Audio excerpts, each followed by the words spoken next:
This is Special Chronicles, giving respect and a voice to people with special needs. I shudder thinking how the world can be so cruel. I lend my voice to those who can't. It's time we try, it's time we care, it's time we stand. It starts with a voice. Welcome to the Special Chronicles podcast. My name is Daniel Spagowski. I'm the founder and host of Special Chronicles and a former Southern Survival Global Messenger with Special Olympics. And our website, specialchronicles.com, where you can follow Special Chronicles on socials and wherever you get your podcasts. This week on the Special Chronicles podcast, which we're recording this at the end of 2024, but it will actually be the first episode of 2025. So excited to welcome Katie O'Neill, fellow Special Olympics Illinois athlete leader, to talk about her story and accomplishments in Special Olympics. And so please put your hands together as we welcome Katie to the Special Chronicles podcast. Welcome,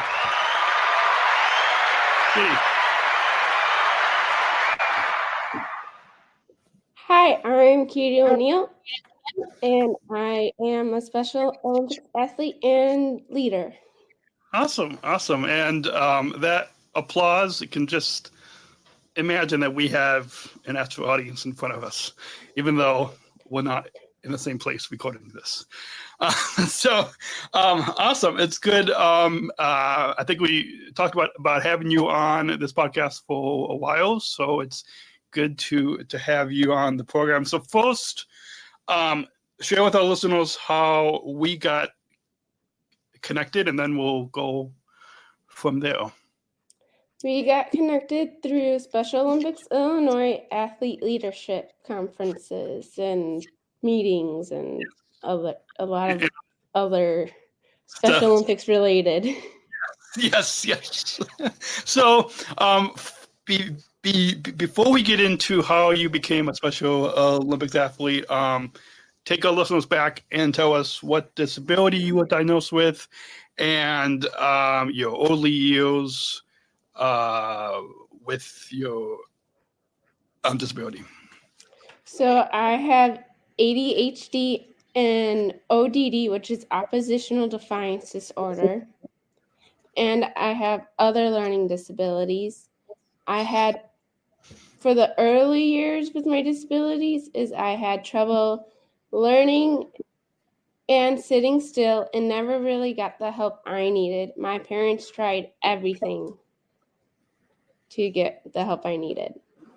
Good. And then what are a few of the challenges because of your disability? It was so hard for me to focus in school because I wanted to do what the other kids were doing. I got made fun of by other kids in elementary school, middle school, and high school. Awesome. And as our listeners know, our challenges is not the focus of this podcast, and it's definitely not the focus in Special Olympics as well. So what else? Talk about some of the joys and accomplishments because of your disability. I was told I could never speak right or read right. I was told I could never be successful, but I showed those people that I am because I have Special Olympics now. Awesome. So we're going to go ahead, take a quick break, and when we come back, we'll talk about how you became involved in Special Olympics and and how you took those challenges and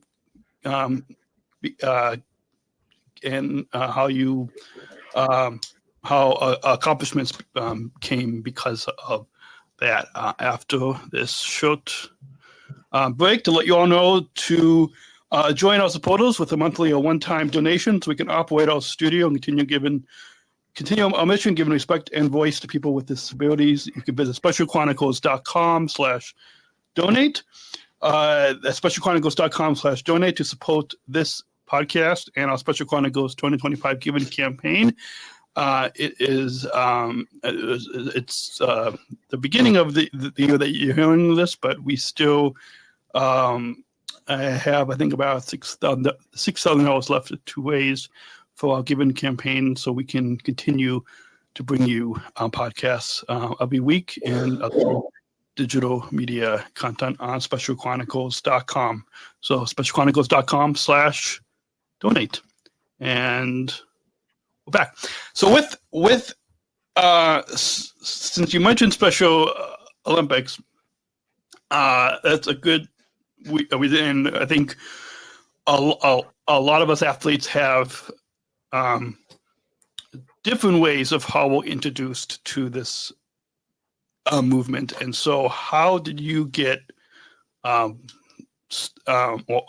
and when did you first get started in Special Olympics? I got started very late. I was 18 and out of high school. I learned about it from my old high school gymnastics coach. He said I can be an athlete too, and now look at me. I am a successful athlete and leader. Awesome. Yeah, absolutely. And so you mentioned your gymnastics coach, so I'm assuming gymnastics is one of the sports. But can you tell us about some of the different sports that you've competed in? I do gymnastics, and I start swimming in January, which I'm very excited about. I used to do cheerleading, but it got too much for me. I really want to add a lot more sports to do. Awesome. Yeah, so it's really neat that in Special Olympics that once we try one sport, then in connecting with our fellow athletes and other people in this community that we're introduced to other sports that you might not have thought that you might be able to do, but then once you do more, you're able to really see that there's a lot more fun that you can do in the different sports. So you mentioned cheerleading, and so briefly wanted to mention that. So you're a 3 times world champion cheerleader that you've done in the past. Can you tell us how you got involved in cheerleading and what you enjoy about? Yeah, I can. I always loved cheerleaders. I always wanted to be on a team in high school, but I would always get cut from it. So I found out my gymnastics team also had a cheerleading team, and I was able to join. I was a flyer, which was so much fun. Cheerleading got to be too much for me. It is a very high pressure sport, and being the flyer, there is a lot expected of you. If I mess up, the whole team messes up, even if it wasn't my fault. I decided to stop it this year, but I don't know if that is forever. Do I miss it? Yes, I do. It was so much fun being with all my friends. Awesome. And our content producer here at Special Chronicles, as you started the Special Olympics cheerleading program, where they cheer at a lot of the World Games and the USA Games, and at a lot of those big international and national events. So so that's a neat connection there. And so you mentioned that in addition to being an athlete, like we both are, we're both involved in athlete leadership, which is how we got connected. So after you started competing in gymnastics, how did you get started in athlete leadership, and and what was that beginning process like? So Mike Jones, Ashley Jones's father, asked me after my very first gymnastics practice if I wanted to be an athlete leader. I didn't know what that meant, but I sure do like to try new things, and I'm happy that I was able to try it and come out of my shell and be more confident in myself. Awesome. So there's a lot of different athlete leadership academies or conferences and trainings that we've attended over the years. Is there can you talk about maybe a few of your most memorable trainings or leadership academies that you've attended, or any? It could be other opportunities that you've got because of athlete leadership, or any training or leadership academy that sticks out. Oh, where do I start? Every opportunity that I had done has made me who I am today. It has been the best decision of my life. I'd have to say the highlight has been being a speaker at the law enforcement torch run last fall. It was amazing to meet so many people from around the world. My other favorite experience was getting to hold Cole Komet's hand at the Oak Brook Polar Plunge, and also the Chicago street race with NASCAR. OMG, there's so much more I want to share. Awesome. Yeah, I know there's a lot of different opportunities, and I just like how you got to meet Cole Komet from the Chicago Bears at the Polar Plunge last. I also got to meet him at United Airlines when he job shadowed Z and myself. So yeah, so it's neat that we get to meet a lot of these professional athletes. And then you mentioned last fall speaking at the International Torch Run conference that was here in Chicago, which I'm a lot of us was there. Can you maybe talk a little bit more about that experience? What did you speak about, and what was it like that there was law enforcement officers from across the globe there at that conference? So what did you speak about, and then what was it like speaking in front of all these law enforcement officers? This was the best experience I have ever experienced. I spoke in front of 1,400 people, definitely the biggest crowd. I spoke about how I was bullied in high school by both the students and the teachers. I told people how I wanted to spread awareness about people who have multiple needs or just that, people like everyone else. We make the world more fun. I thought it was so cool that there were people from all over the world. It was so cool to hear the different accents that people had, and to collect patches and coins from the police officers. I felt like a celebrity. Yeah, that definitely was a lot of fun, and lots of good memories being there at the International Law Enforcement Torch Run Conference. We're going to take one more quick break, and when we come back, we'll talk a little bit more about going beyond SMART into inclusive employment. There's a quick break to let you all know support for Special Chronicles comes from the ComEd Energy Force Ambassador Program, the country's first energy and solar efficiency education program designed for and taught by people with disabilities. I believe this will be the eighth year Special Chronicles has been partnering with ComEd. You can learn more at specialchronicles.com/ComEd. That's specialchronicles.com/ComEd.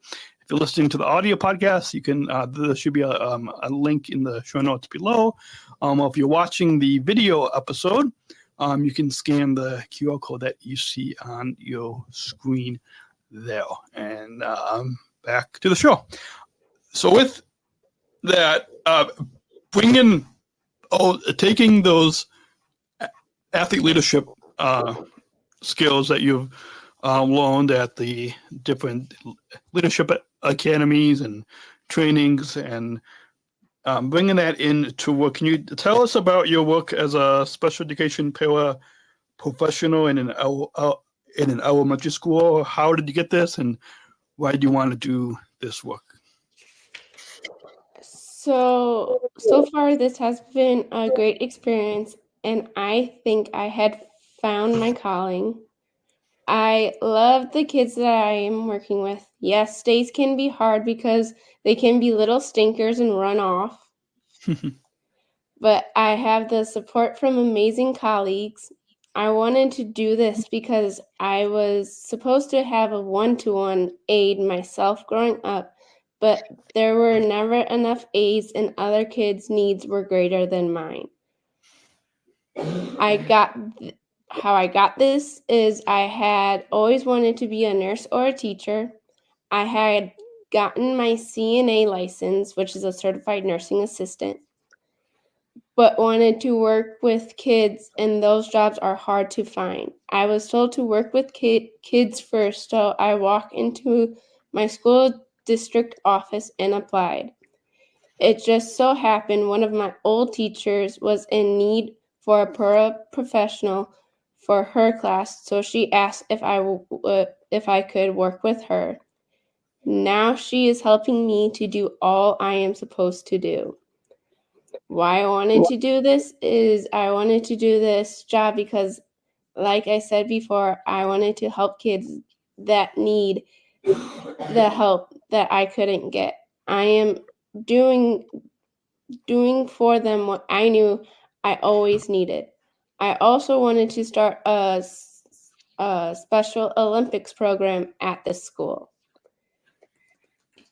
Awesome. So it's neat that you saw a need when you were in school, and then that's what inspired you to find a job. Are there any other jobs that you've had, either in the past or any other jobs that you like to talk about? So I was my very first job, actually. I was a gymnastics coach for little kids. That was always really fun. That's the job that I had when I first started gymnastics and Special Olympics and everything. So it was pretty cool to have that job. But with the job that I'm doing right now, I just have the one right now, and I might get one when school is out. So like a summer seasonal job. Awesome. So yeah, it's really neat that we're able to take the skills that we learned through athlete leadership and then bring them into our jobs. And so speaking of those athlete leadership skills, going through the leadership academy that we have every couple of years, and the athlete leadership trainings, how have you used those athlete leadership skills in Special Olympics at your jobs? Can you talk a little bit about how some of those skills kind of bring over into your jobs? Yeah. So at the athlete leadership training, they helped me to dress professionally for interviews, not to go too wild with prints and bright colors. Even though I have not always used it, but I still use it now. I try not to go too crazy. I would if I had I have a flowered dress that I wear in the summertime. and I just throw like a jean jacket to make it not too wild and crazy. But from the training part of it, it has been amazing, and the tips and tricks that the people have taught us to become more professional, I use it in my real life to this day. Like, I learned how to write a cover letter. I've learned how to update my resume, and after an interview, I would send out a thank you email saying thank you for taking your time, and all things I learned.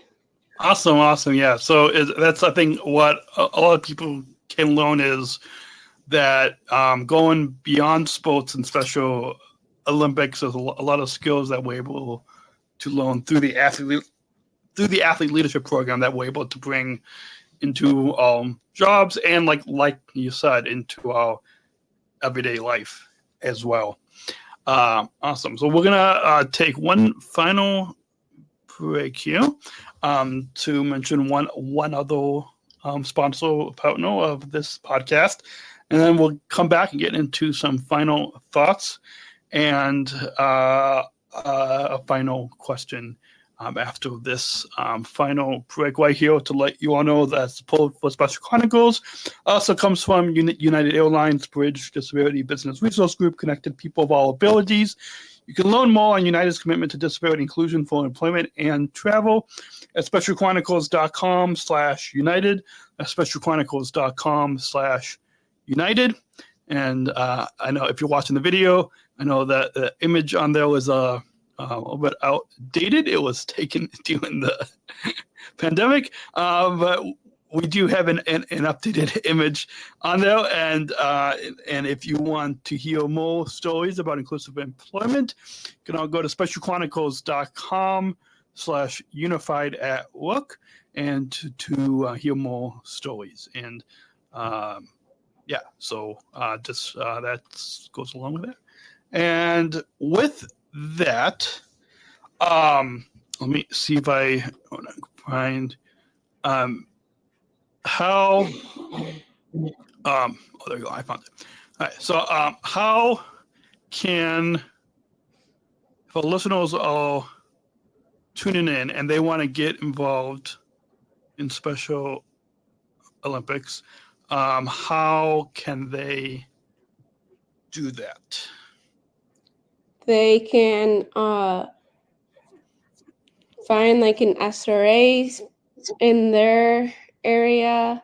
They could even Google search Special Olympics, and what if there's Special Olympics Illinois, there's all over the United States and world. Yeah. I think. Yeah. Awesome. So we'll put information for you guys listening in the description in the show notes below, the Special Olympics Illinois and specialolympics.org to find your local program. If you're listening in Illinois, then you're involved in the same program that Katie and I are all involved in.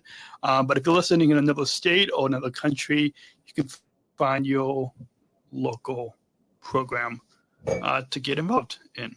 And so with that, I know the time has flown by, but do you have any final thoughts on your overall time here today that you'd like to share? I had so much fun. I thought this was a really cool experience. Thank you for having me. Yeah, it was definitely a lot of fun. And I'm sure our listeners got a lot out of hearing your story. And and I'm sure next time we'll have to do the podcast in person, because it's always a lot more fun to podcast in person instead of this virtual. But this was still fun as well. So awesome. So with that, we got one final question, and to introduce that, we've got a bumper. So let's go ahead And whoa, that bump up. We're not just athletes. We are the ambassadors of an uprising. Peaceful protesters. In a rebellion against anyone Who has a fear of difference. Difference. Our demands are Equality. Dignity. and the recognition of our Shared humanity. We will not stop. or accept anything less. Today, our world is More divided than ever. And coming together has never been more urgent. The revolution. is inclusion. Find out more at jointherevolution.org. So, but in concluding the podcast with one final question, that we don't just want to listeners to hear your story, but to actually take action and bring inclusion into their communities. And as you know, the inclusion revolution is a big message within the Special Olympics movement. And ever since attended the Special Olympics World Games in Abu Dhabi back in 2019, been included with this final question that, like I said, kind of gets to the heart of what we want the listeners kind of to take to kind of bring inclusion into the community. So it's always interesting to kind of get different responses to this final question at the end of the program. And so I'll ask you, what does inclusion mean to you? Inclusion means to me that if you see someone having a bad day and sitting by themselves at lunch or in general, inviting them to come and join you. It also means not judging others on how they look, feel, act, or whatever, because you never know what someone is going through. Life can be hard for some, and if I can make their day better, that's what I want to do. Everyone deserves a chance and to be happy. Awesome. Well, that's a perfect way to wrap up this episode. Thank you again, Katie, for taking the time to come on the Special Chronicles podcast. I guess it's been Katie, a fellow Special Olympics Illinois athlete leader, and looking forward to the next time when you are on the program. And a few final plugs for you all listening in. You can join and our supporters with a monthly or one-time donation. As I said, we have our Special Chronicles 2025 Given campaign going on right now. So you can make a donation to this podcast and help us operate our studio, continue our mission of sharing stories like Katie's and my story and the stories of other Special Olympics athletes and others with disabilities. You can make a donation right now at specialchronicles.com/donate, or just go to specialchronicles.com, click on donate. And what currently, I believe trying to raise about $20,000. So I think we've got about $6,000 left in our Giving campaign. So if you all want to head on over to specialchronicles.com, click on donate, and you can help our Giving campaign so we can continue producing these podcasts in this coming year. Also, if you want to access bonus content, we've got a couple minutes of bonus content at the beginning of the episode that you heard. You can go to specialchronicles.com/plus, and for just $10 a month or up, you can join and access that bonus content. And we've got our merchandise store. We've got our Disabled Voices Matter merch. I'm not wearing it today, but we've got t-shirts, hoodies, coffee mugs, specialchronicles.com/shop. And I know that 60% of the profits go back to support Special Chronicles. So specialchronicles.com/shop. And go ahead and tap that follow button so you don't miss a new episode. And specialchronicles.com for the show notes and all that. So thank you again, Katie, for coming on the Special Chronicles podcast. Thank you so much. And until then, we'll be back next week right here, same place, same time. anytime that you listen to this. Yeah, because it's on demand. You can. It's not one time that you're listening. Anytime, right? Like those same anytime. Yeah, you guys know what to do. So, leave a rating, review, like, subscribe, all that, and we'll be back next week right here on SpecialChronicles.com. Have a great week. Thank you for listening to this episode of the Special Chronicles podcast. Our podcast was produced by Daniel Smikowski on the Special Chronicles Network. Follow Special Chronicles on Instagram, Facebook, Twitter, LinkedIn, and YouTube. Subscribe, rate, and review Special Chronicles on Apple Podcasts, Spotify, or wherever you listen to podcasts. Our website, specialchronicles.com, where you can stream our archives of over 500 episodes absolutely for free. Also, there's a list of our favorites, original series, award-winning columns, and blogs. And sign up for our newsletter to receive exclusive bonus content delivered to your inbox. Again, specialchronicles.com. Special Chronicles is hosted by Podbean Podcast Hosting. Our live streams are powered by StreamYard. Thanks as always to our business manager, Adam Smukowski, who always encourages us to never give up. I'm Daniel Smukowski, back next week with more stories. Special Chronicles, giving respect and a voice to people with special needs.